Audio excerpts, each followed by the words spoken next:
Hi, this is Anton from Hello Clerk. In Hello Clerk we do financial apps for Atlassian Jira. In this video I want to show how to grant access to Clerk apps.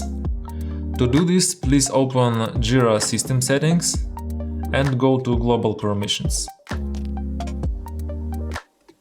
Please know that you have to be Jira admin to do this task.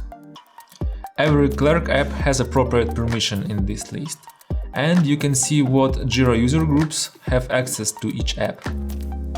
Jira global permissions work based on Jira user groups. So if you want to grant access to some people from your company, you need go to Jira User Management, create a new user group, and add required people to this group. Then you need to choose the right permission from the drop-down. For example, view and manage Clerk budgets, and choose the user group, for example accountants, and just click add. And now we see that accountants user group has access to Clerk budgets app.